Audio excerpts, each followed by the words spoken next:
Tapi bahwa kemudian orang-orang mulai bilang bahwa ini absurd loh, ini nggak masuk akal loh, not in my name loh. Ini kira-kira kalau zaman dulu kayak ketika orang-orang Belanda baca Max Havelaar gitu ya. Ketika orang-orang Belanda itu dulu ngira bahwa penjajahan di Indonesia itu adalah baik hatian orang-orang kulit putih gitu kan, white man's burden. Arus sejarah gitu yang dilawan oleh Zionis adalah arus sejarah gitu ya. Masalahnya adalah genosidanya duluan atau perubahan itu terjadi duluan.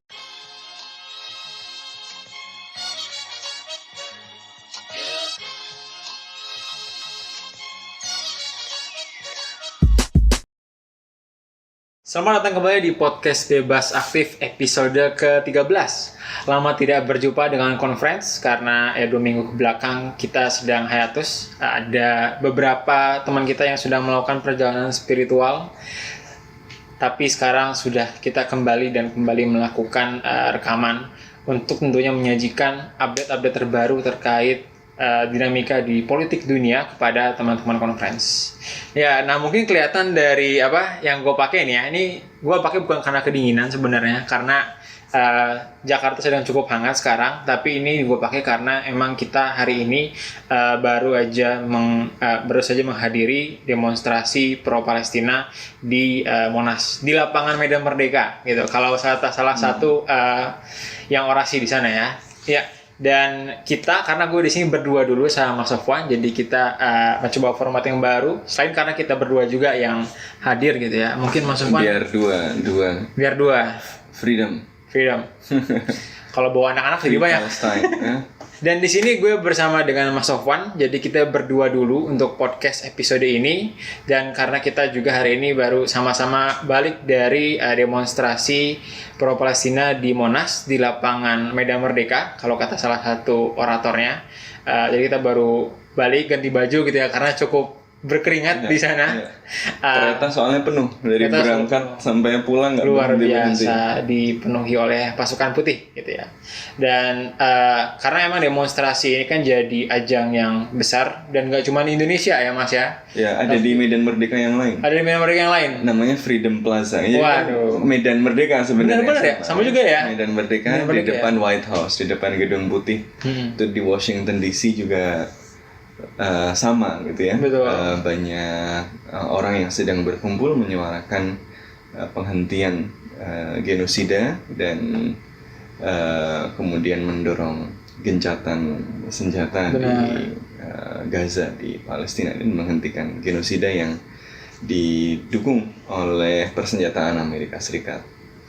Tapi juga nggak cuma di Amerika Serikat juga ya. Karena ya virtually di seluruh dunia gitu kan. Ya, tanggal 5 ini kalau teman-teman lihat media sosial ya, hampir di semua negara, di kota-kota pentingnya terjadi demonstrasi untuk mendukung Palestina dan mendorong penghentian perang ya, termasuk mengutuk apa yang disebut oleh para ahli hukum internasional sebagai genosida.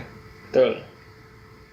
Nah, tapi kemudian apakah kita lihat, kan banyak yang mempertanyakan gitu, dari demo-demo ini memangnya apakah ada efek gitu terhadap apa yang terjadi sekarang di Israel dan Palestina gitu. Yang jelas, walaupun banyak yang mungkin komentar nyinyir, ngapain demo-demo dari dulu, demo mulu nggak ngaruh gitu ya. Mungkin kalau di Indonesia udah biasa ya kita lihat demo untuk Palestina yang besar. Walaupun mungkin hari ini hitungannya juga lumayan besar ya dibandingkan yang katanya kan ya gitu. 1-2 juta diperkirakan ada datang hari ini. Nah kalau angka gue nggak tahu deh. Ya itu kan di kabarnya berapa, tapi videonya ya luar biasa. Lumayan kelihatan besar dan kereta juga lumayan penuh dan semua ini penuh. Tapi Indonesia biasa lah ya, karena ya dukungan pada Palestina di sini itu ya relatif besar ya secara tradisional gitu kan. Ini normanya ya, bahkan menteri-menteri pada datang gitu kan. Ada Pak Muhajir, ada Bu Puan ada Bu Menlu yang juga hadir dalam kegiatan tersebut. Jadi sebenarnya ya posisi normal gitu. Yang menurut gue penting adalah kalau Indonesia sudah biasa Tapi yang kita saksikan dalam beberapa hari terakhir ini adalah demonstrasi-demonstrasi besar di pusat-pusat pemerintahan atau di kota-kota penting di barat, yang elit-elitnya memberikan lampu hijau dan cek kosong bagi Israel untuk melakukan serangan masif yang oleh beberapa ahli, salah satunya misalnya Ras Segal ini ahli yang mengkaji Holocaust, jadi dia ya sudah sangat fasih tentang apa itu genosida. Dia menulis di Jewish Currents, yang platformnya aja Jewish Currents gitu ya. Dan dia bicara bahwa apa yang dilakukan oleh Israel, dan ngomong Ras Segal juga orang Israel sebenarnya. Dia mengatakan bahwa apa yang dilakukan oleh Israel sekarang, apa yang dilakukan oleh Zionis sekarang adalah a textbook case of genocide. Dan ini diamini juga oleh para pengamat dan ahli hubungan internasional maupun ahli hukum internasional yang lain, yang kemudian mengatakan bahwa apa yang dilakukan oleh Israel ini sudah ya melewati batas-batas yang diperbolehkan dalam hukum perang, ya, bahkan ya sampai pada derajat genocide tadi ya. Kayak kalau melewati hukum perang sih sejak dulu sebenarnya ya, tapi the scale-nya gitu sekarang. Ya, bahwa jumlah korban yang terbunuh dalam beberapa pekan terakhir ini kan luar biasa. Setiap 1 jam itu 40-an anak Palestina terbunuh gitu ya. Kalaupun Anda menerima bahwa Hamas itu melakukan hal yang tidak dapat diterima, untuk kemudian merespon dengan membunuh 45 anak 1 jam gitu ya, puluhan anak dalam 1 jam, kan tidak masuk akal juga gitu ya. Itu kalau kita mengabaikan konteks. Bahkan kalau kita mengabaikan konteks pun hal itu nggak bisa diterima gitu. Apalagi kalau kita memasukkan konteks. Tapi anyway, elit-elitnya Barat masih memberikan dukungan, masih memberikan lampu hijau, masih menyebutnya sebagai self-defense. Tapi publiknya tidak. Kita melihat bagaimana dukungan terhadap Palestina, aksi-aksi besar terhadap Palestina tadi dilakukan bahkan di depan Gedung Putih ya. Itu ada puluhan ribu dan ini ratusan ribu mungkin ya, yang memadati jalanan di sekitar Gedung Putih dan memanggil Pak Biden ini dengan Genocide Joe. Genocide Joe. Ya, karena Amerika Serikat dianggap komplisit. Ada juga penampilan dari apa yang menarik tuh dari Obama. Bukan, dari orang-orang Indian. Oh iya orang-orang Indian yang kemudian membagikan solidaritas mereka untuk Palestina. Yang kemudian diikuti juga tidak hanya oleh orang-orang Arab, orang-orang Palestina, tapi orang-orang ya Amerika dari berbagai latar belakang, termasuk orang-orang Yahudi. Iya, banyak. Ini yang lucu kemarin itu kan ada banyak tuduhan bahwa mereka yang melakukan demonstrasi pro Palestina itu pendukung teroris gitu kan. Terus antisemit ya, terus pada ditangkepin. Tapi yang menarik kemarin itu ada berita yang NYPD, New York Police Department, itu nangkepin orang-orang yang dituduh antisemit, tapi isinya adalah orang-orang Yahudi. Orang-orang Yahudi yang anti perang, yang kemudian berdemonstrasi untuk meminta penghentian tindakan brutal Israel di Gaza, itu ditangkap dengan tuduhan antisemit, anti Yahudi. Ini kan gitu kan ya. Lucu gitu ya. Dan mereka juga bikin ini kan slogannya sendiri, not in our name gitu. Karena emang bukan atas kepentingan bangsa Yahudi gitu. Betul. Untuk melakukan hal tersebut. Dan ini juga terjadi di wilayah-wilayah yang lain ya, di Perancis yang bahkan ketika pemerintahnya mengatakan, bahkan ada rancangan undang-undang yang mengkriminalisasi Palestina, tapi yang jelas ada banyak mengkriminalisasi anti-Israel untuk menyamakan kritik terhadap Israel dengan antisemitisme. Di Jerman juga begitu. Jerman ini negara yang dulu melakukan Holocaust ya, kini mau mengulangi Holocaust lagi ya. Tapi anyway,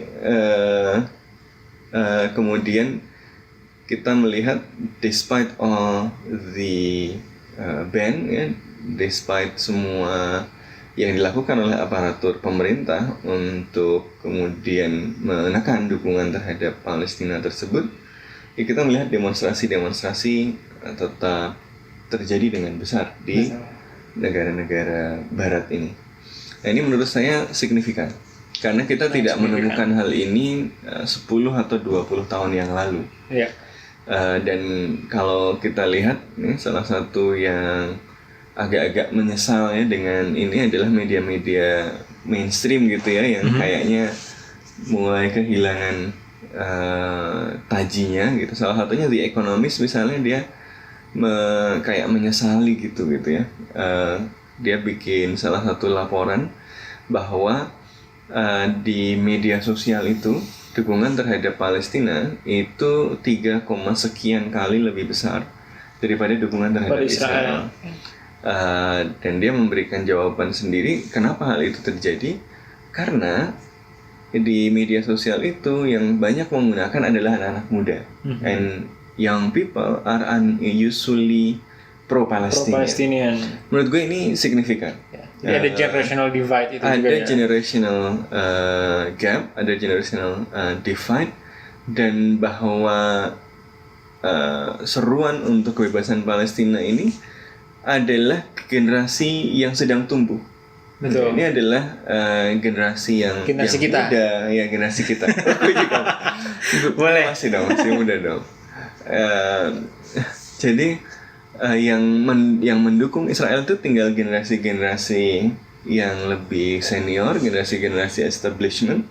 Sementara generasi mudanya itu relatif lebih pro Palestina. Ini kita lihat bagaimana establishment, termasuk yang tadinya dikenal progresif ya, seperti Sanders, ya Bernie Sanders, sikap awalnya tadinya terlihat juga tidak berani terlalu keras mengkritik Israel kan, di sikap-sikap awalnya. Tapi kemudian staffersnya dan former staffersnya yang isinya anak-anak muda kirim surat sama bosnya, bos, gue dukung lu dulu karena gue tahu lu nggak kayak gitu, lu nggak kayak establishment yang lain. Kalau lu sekarang cuma kayak gitu doang, ngapain gitu kan? Tunjukkan bahwa kepercayaan yang gue kasih ke lu dulu benar. Kami dulu berjuang untuk cita-cita kesetaraan ya bagi manusia, tapi kenapa lu jadi kayak gitu kan? Kira-kira ya kemudian memberikan dampak juga pada ya sebagian elit ini. Tentu dampaknya masih belum terlalu besar, tapi bahwa sekarang orang-orang sudah keluar dan secara terbuka memberikan kritik kepada Israel, bahkan secara terbuka menyebut Israel sedang melakukan genosida gitu ya.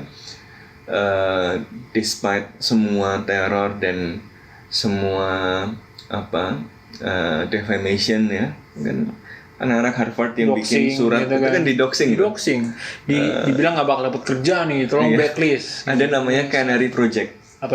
Jadi dia ngelis nama mahasiswa-mahasiswa atau orang-orang yang dianggap antisemit. Jadi kayak website khusus untuk ini orang antisemit, jangan dikasih kerjaan gitu. Bahkan ada yang diputerin pakai truk iklan gitu kan, jadi iklan.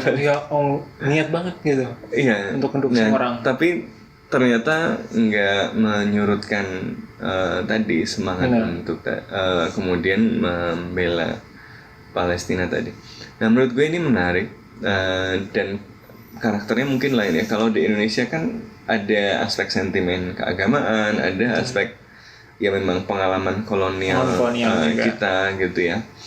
Tapi di negara-negara barat ini kemudian menarik karena ya dia berada di metropolis yang mungkin malah lebih meter gitu ya. Amerika Serikat ini, kenapa Israel bisa melakukan apa yang dia lakukan hari ini? Ya karena elit-elit negara besar itu komplisit, ya kan? Kenapa Israel bisa buang-buang amunisi, ya kan?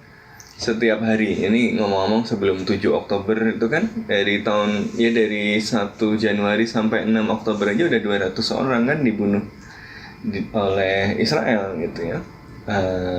Jadi tidak dimulai dari 7 Oktober, baru 1 tahun aja hampir tiap hari ada orang Palestina dibunuh oleh Israel. Kenapa bisa boros banget ya? Kita bunuh orang kan modal juga ya, Iya. ya kan? Kita hitung-hitung sih. Peluru kan harganya mahal.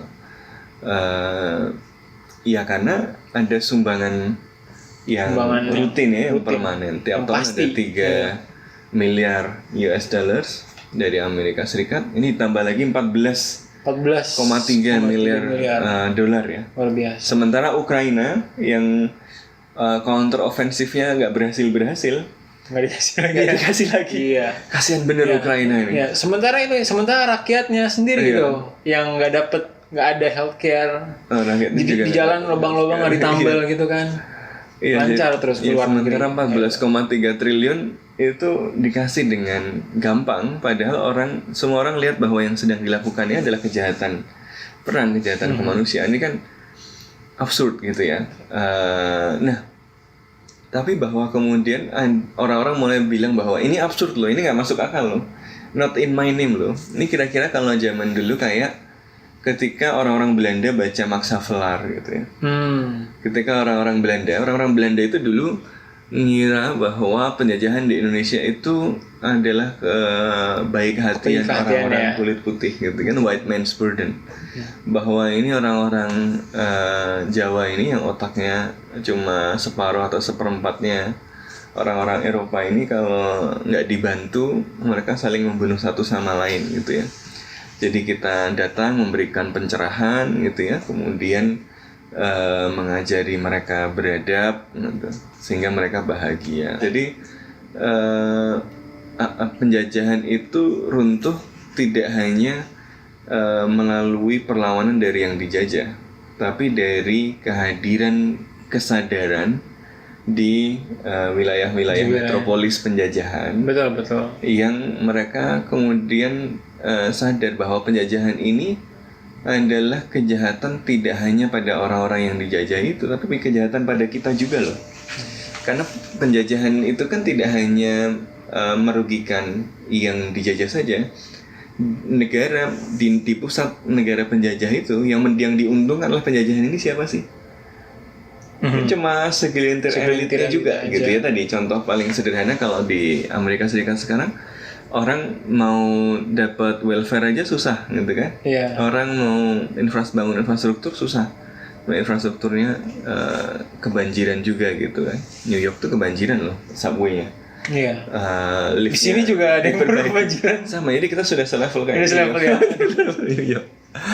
Big Durian sama Big Apple kan ya, beda-beda dikit sama buahnya.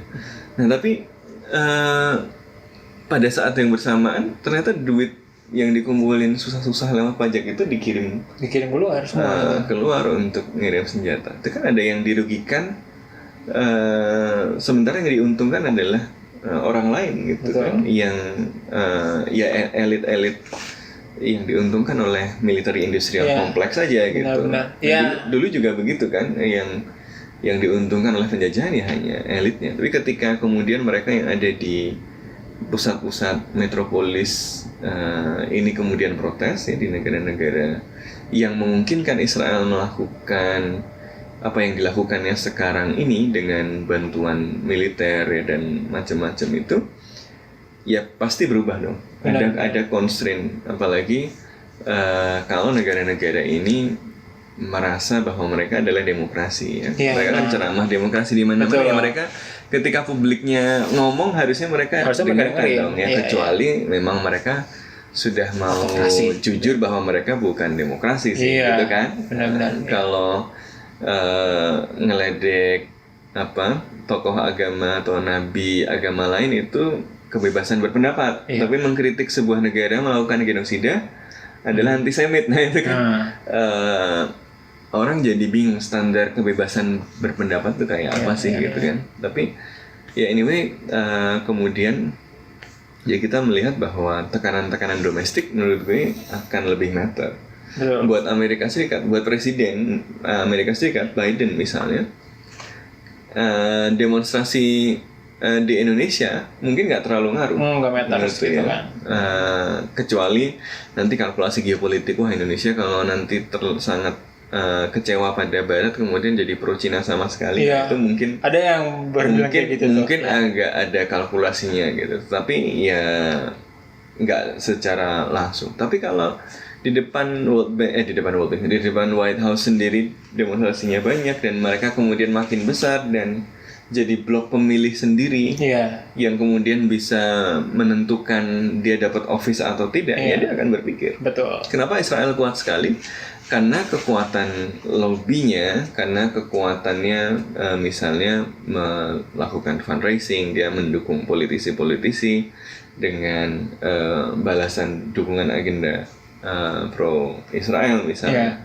Tapi itu kan cara main yang lama yang established gitu ya. Yang dengan demografi yang berubah, anak muda semakin aktif, semakin melek politik, mereka terlibat dalam mobilisasi.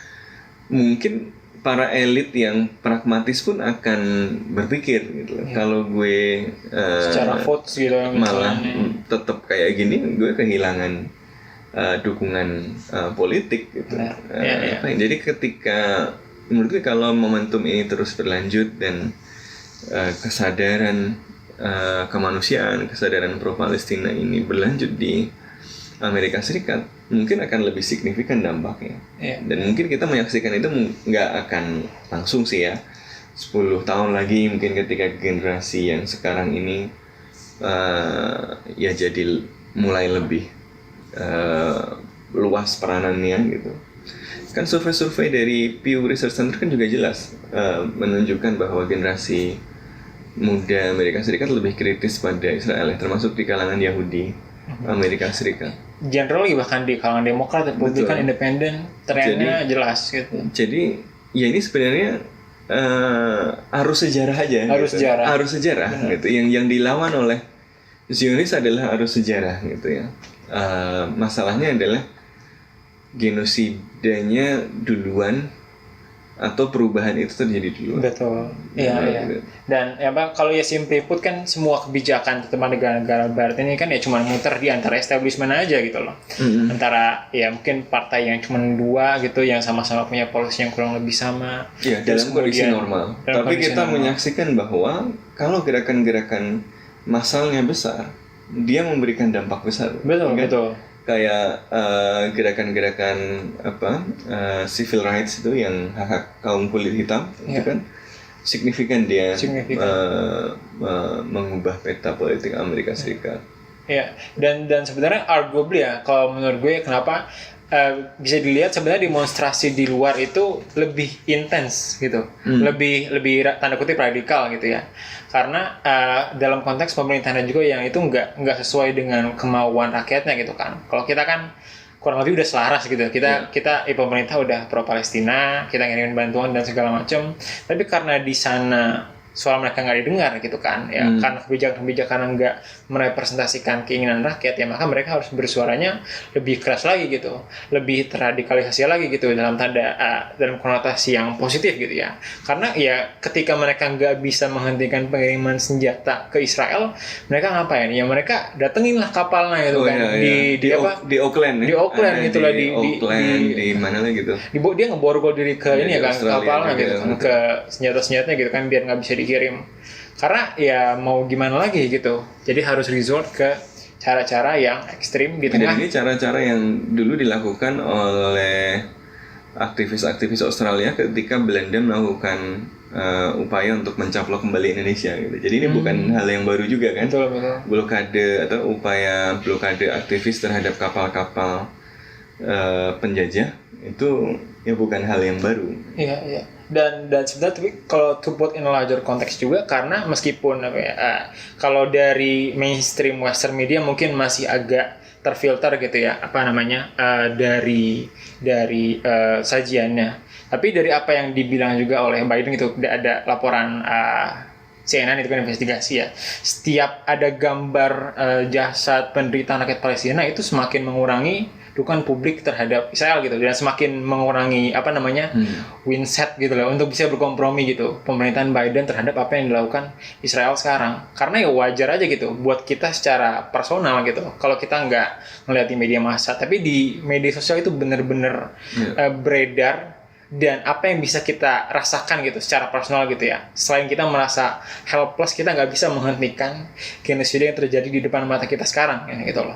Ya paling praktikal yang bisa kita lakukan adalah turun ke jalan gitu dan mendesak pemerintahan, terutama pemerintahan yang kemudian belum memiliki kebijakan yang selaras gitu untuk kemudian menghentikan genosida yang dilakukan oleh Israel, untuk ceasefire, yang kata-kata itu pun kayaknya susah banget diucapkan gitu kan oleh banyak pemimpin di Barat. Jadi ya karena mereka nggak punya cara lain, nggak ada saluran demokratis. Mau minta Israel ngasih humanitarian pause pun Blinken dilaporkan ngomongnya help us to help you have more time gitu ya. Iya, repot dah. Jadi kayak sopan bener gitu.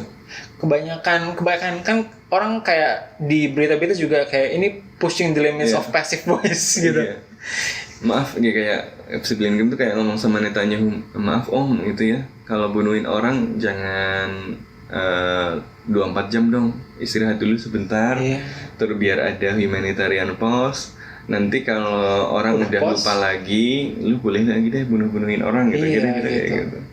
Dan bahasanya tuh ya seperti itu. Tapi kemudian jika ada kita lihat generational gap seperti ini gitu ya, dan yang sangat terlihat gitu di dunia maya maupun di dunia nyata ya, karena kita nggak ngelihat massive support for Israel gitu kan.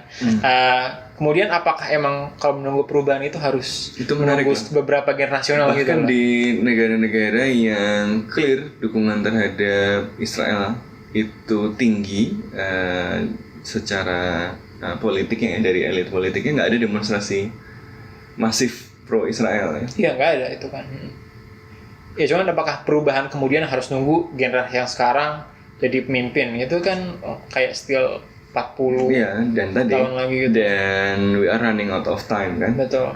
Karena kita lihat dalam beberapa tahun terakhir ini kembali lagi ke persoalan Israel Palestina ya, kita menyaksikan upaya-upaya sistematis untuk mempercepat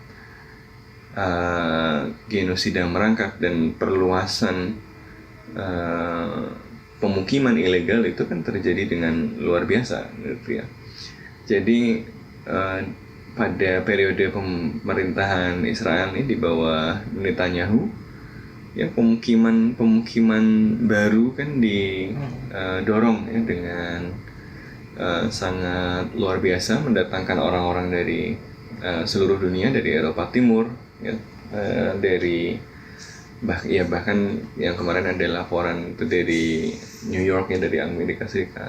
Kemudian mereka dikasih rumah atau mereka kemudian ngambil rumah dari orang-orang Palestina di wilayah-wilayah tepi barat. Jadi ya memang ada proyek untuk mengubah demografi wilayah tepi barat itu ya, sambil ya Gaza tetap di blokade dengan ketat gitu ya. Nah lalu pada saat yang bersamaan kita menyaksikan untuk merampungkan hal ini ya, orang-orang Palestina harus dibatasi kebebasannya, maka kita menyaksikan bagaimana sistem apartheid diperlakukan. Nah jadi kita menyaksikan bahwa kekerasan sistematis yang dilakukan itu tidak hanya ketika Israel melakukan serangan yang disebutnya sebagai self defense ini. Sebelum itu juga sudah melakukan kekerasan. Artinya apa? Artinya kalaupun berhasil ada ceasefire, kalau akar masalahnya tidak ditangani ya, kekerasan sistematis tadi juga akan tetap berlanjut gitu kan. Dan jadi pause doang gitu. Ya bahkan mungkin nggak pause, cuma slowing down gitu. Masalahnya slowing down pun ini balapan sama tadi arus sejarah yang kemudian akan membuka kemungkinan perubahan kebijakan di negara-negara besar seperti Amerika Serikat tadi. Jadi ini balapan gitu ya. Siapa yang bisa lebih cepat mengkonsolidasikan dukungan tadi untuk perubahan politik di Amerika Serikat, ya, politik yang lebih rasional, politik yang lebih masuk akal, seperti yang dibilang Walt dan Marsheimer kan, bahwa politik luar negeri Amerika Serikat soal Timur Tengah itu nggak masuk akal, dan merugikan Amerika Serikat sendiri. Ya. Apa untungnya buat Amerika Serikat coba sikapnya kayak gini sekarang? Semua orang tahu bahwa liberal international order itu omong kosong gitu kan. Ya. Nah jadi yaitu yang kemudian barangkali akan menjadi penting adalah memastikan tadi ya, bahwa dorongan-dorongan perubahan itu lebih cepat ya, terkonsolidasi, lebih cepat punya dampak daripada genosida merangkaknya tuntas. Ya kayak pejabat pejabat Israel kan sudah berkali-kali menunjukkan intent ini. Mereka itu udah kayak very well documented. Kalau ya, jadi maksudnya jelas apanya self defense, jelas misalnya orang-orang Gaza itu ada yang ngomong kalau orang Gaza kan ada 2,5 juta tuh, dibagi-bagi aja 25.000 ke berbagai negara. Lah ini kan clearly ethnic cleansing gitu ya. Mereka disuruh pergi dari diaspora. Bukankah itu yang membuat Zionisme ada gitu kan, karena orang-orang Yahudi dianggap disebar kemana-mana tadi. Betul. Jadi dan itu diomongkan secara terbuka gitu kan, atau ada yang ngomong disuruh pergi, di desa keluar, paksa Mesir untuk membuka perbatasan, lalu biar mereka keluar semua, mereka kemudian dibuatkan kampung-kampung tenda-tenda di Sinai, sementara Gaza diambil alih sepenuhnya. Dan ya pernyataan-pernyataan lain soal mematikan listrik, mematikan air. Ini bahkan sekarang air yang dibuat sendiri, tangki air sendiri juga dibom kan. Terus kapal-kapal nelayan. Mana ada basis Hamas di kapal nelayan? Nggak ada terowongan. Kalau masih ada orang Indonesia percaya yang dibom itu basis-basis Hamas, itu Anda perlu periksa mungkin. Saya nggak percaya rata-rata IQ Indonesia 78 ya, karena itu dari Ulster Institute yang secara saintifik dipertanyakan.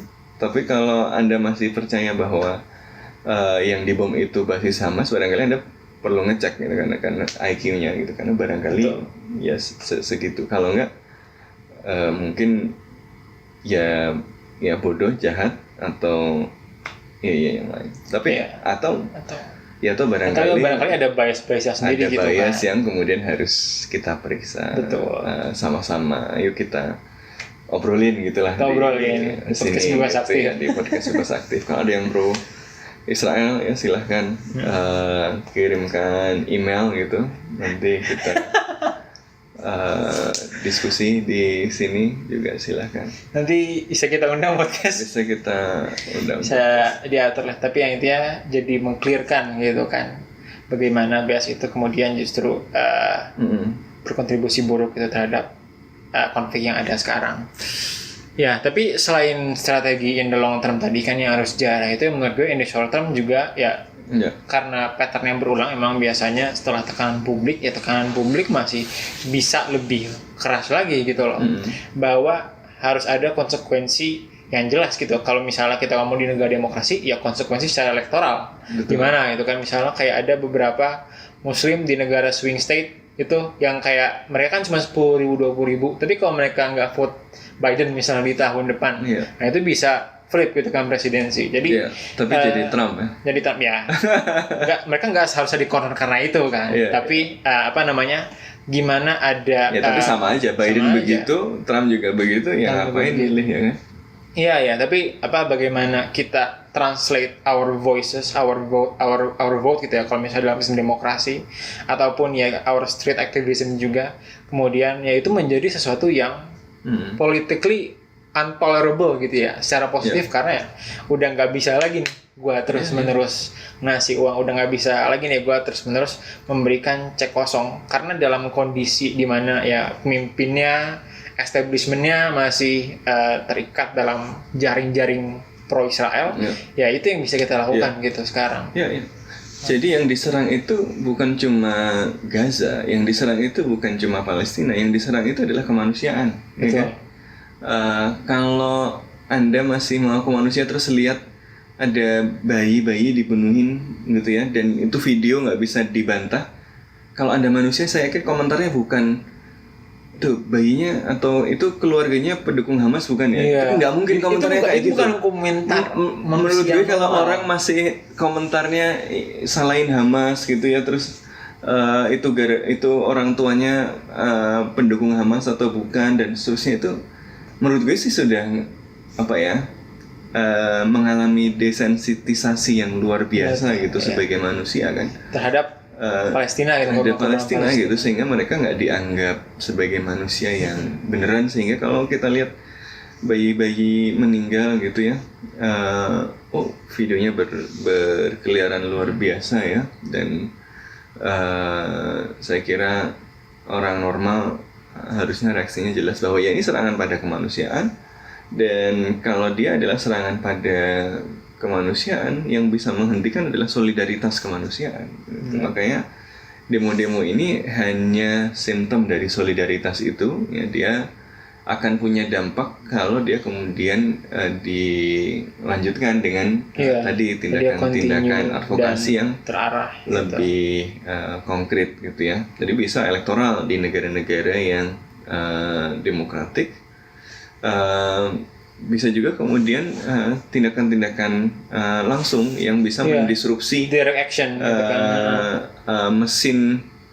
mesin pelanggaran terhadap kemanusiaan ini. Misalnya tadi yang dilakukan oleh beberapa aktivis yang di Auckland ya, di Australia juga ya, yang mereka memboikot atau membuat kapal yang mau ngirim senjata itu nggak bisa berlayar gitu karena kemudian mereka duduki, mereka ikat, walaupun akhirnya sama polisi diusir ya, tapi ya menunda beberapa jam itu lumayan gitu ya, sampai mungkin yang ngirim ada tuh videonya, mereka yang ngirim tuh sampai ngerasa gue bener nggak ya ngelakuin ini gitu, jadi si kapal yang ngangkut itu sampai ragu-ragu gitu, gue itu melakukan hal yang bener nggak sih gitu kan. Ketika that is working gitu. Nah itu yang langsung. Yang lain misalnya kayak ada gerakan BDS ya, Boycott, Divest, Sanction. Ini gerakan yang mendorong boykot tertarget. Jadi ada beberapa merek atau perusahaan-perusahaan yang melalui berbagai penelitian itu terlibat dalam pelanggaran-pelanggaran kemanusiaan, itu kejahatan-kejahatan kemanusiaan yang dilakukan di wilayah pendudukan, yang tentu saja produknya kalau yang mendukung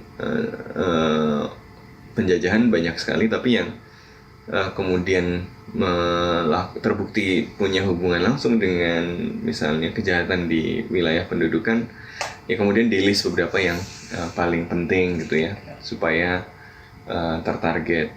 Nah beberapa yang berhasil, misalnya dulu ada pabriknya Elbit System, ini pabrik senjata pabrik senjata Israel gitu di Inggris ya, yang kemudian akhirnya tutup gitu karena boykot ya, seruan boykot ini dari BDS.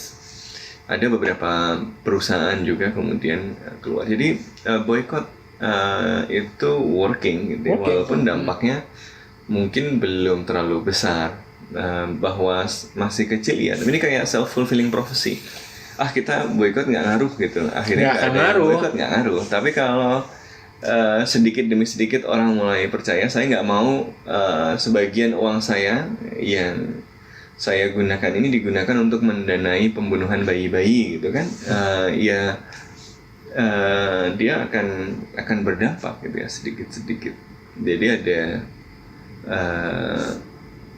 ada dampaknya ketika kita percaya bahwa dia berdampak. Nah ini tadi direct action, kalau ada kapal-kapal yang docking gitu ya itu diganggu, atau tadi boykot yang mungkin bisa kita lakukan juga secara lebih sistematis. Ya, mungkin all in all intinya sebenarnya ada banyak hal yang bisa kita lakukan. Betul. Gitu ya. Meskipun terutama mungkin teman-teman kita, our friends in the West gitu ya, yang kemudian pemerintahnya itu tidak merefleksikan kemauan rakyatnya dalam hal kebijakannya di konflik Israel Palestina. Itu ya kita bisa melakukan banyak hal, kita bisa demo, kita bisa melakukan direct action, kita bisa melakukan boykot, atau kita bisa sederhana share di sosial media gitu kan, karena ya itu juga yang jadi trigger utama gitu loh, bahwa kita semua tuh nggak mampu lihat ini lebih banyak lagi gitu, kita nggak mampu lihat korban dan ya orang luka-luka itu semakin banyak jatuh, terutama di sisi Palestina dan di semua sisi sebenarnya. Di semua sisi kita nggak cuman fokus kepada salah satu aja, semuanya penting. Dan kita semua tidak ingin melihat pertumpahan darah terus berlanjut. Dan itu yang kemudian harus menjadi yang kita usahakan gitu ya, dalam jangka pendek maupun jangka panjang. Ya, yang jelas ketidakadilan dan kekuatan militer yang digunakan untuk mempertahankan ketidakadilan itu tidak akan bisa menghadirkan kedamaian. Betul. Nah, jadi apa yang kemudian terjadi, walaupun nanti misalnya Israel berhasil meluluhlantakkan Gaza gitu ya, sampai katanya ada pejabat Israel yang ngomong nuklir sudah bisa jadi opsi katanya. Ya mind blowing gitu, kalau masih ada yang ngomong ini self defense gitu kan. Itu apa ya, ia tidak akan memberikan kedamaian pada Israel sendiri juga. Betul, karena pada dasarnya serangan-serangan yang dilakukan itu bukan serangan pada Palestina saja, bukan serangan pada Gaza saja tapi tadi serangan pada kemanusiaan. Dan serangan pada kemanusiaan itu dia tidak hanya membunuh manusia-manusia yang ada di Palestina saja, dia membunuh kemanusiaan dari mereka yang ada di Israel juga gitu kan, yang kemudian ya dalam jangka panjang tidak akan membuatnya aman gitu ya. Anda melakukan kejahatan luar biasa besar gitu ya, dan teriak-teriak itu kan pasti akan menghantui jiwa Anda. Dan karena itu yang bisa menghentikan serangan pada kemanusiaan ya solidaritas kemanusiaan. Solidaritas kemanusiaan itu sendiri. Makanya kita lihat ya, meskipun elit-elit kita mengecewakan kita gitu ya, elit di barat maupun elit di negara-negara barat, di negara-negara selatan ya walaupun beda level komplisitnya gitu ya, ada yang komplisitnya ngasih senjata, ngasih duit, ada yang komplisitnya ya secara performatif melakukan sesuatu tapi sebenarnya nggak terlalu berdampak gitu ya. Tetapi ya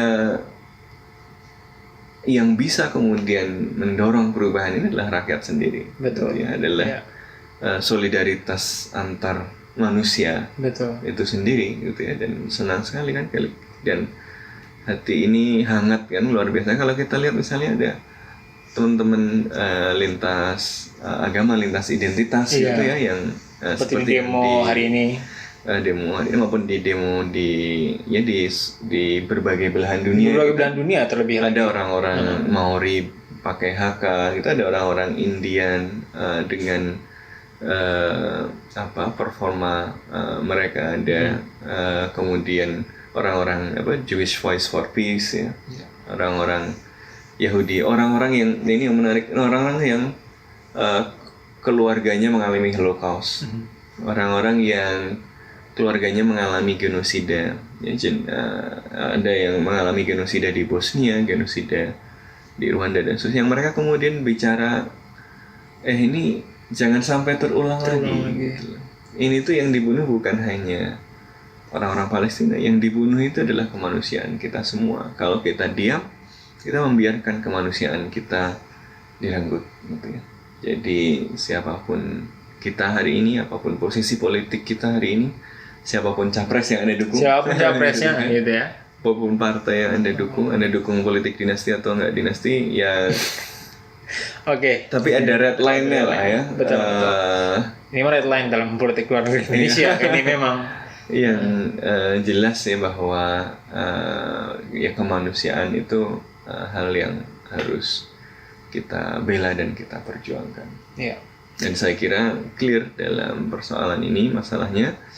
A textbook case of genocide, kata Resegal, ya, kata seorang pejabat tinggi di PBB juga ya, yang mundur karena dia nggak bisa ngapa-ngapain. Craig Mohaber ini ngirim surat pengunduran diri karena ya kita ini institusinya dibuat untuk mencegah kayak gini terjadi lagi. Sekarang ini terjadi di depan mata kita dan kita nggak bisa ngapa-ngapain.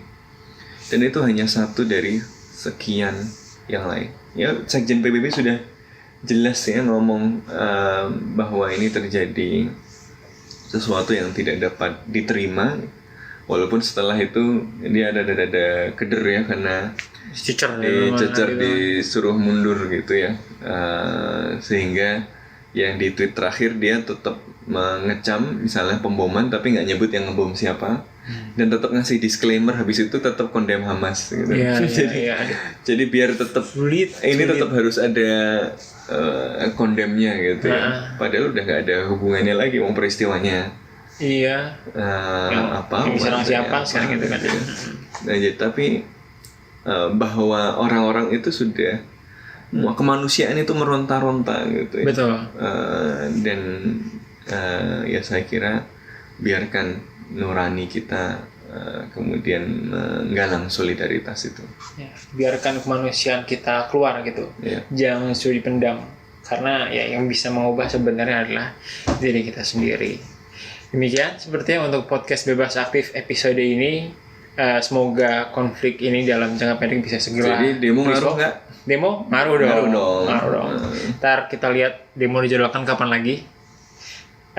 Nanti kita bisa ikut berpartisipasi bersama-sama. Mungkin skalanya beda-beda dan macam-macam, tapi ya tadi ini self-fulfilling prophecy. Kalau kita percaya tindakan kita nggak ngaruh, kita nggak bisa apa-apa, ya udah. Ya udah nggak ada yang berubah.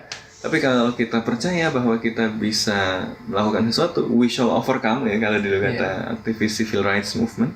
Ya kita akan overcome, gitu ya. Ya maka percaya pada kekuatan solidaritas kemanusiaan. Lakukan apapun yang kita bisa gitu ya, sekecil apapun itu. Oke, kalau gitu sampai jumpa di episode selanjutnya. Free Palestine.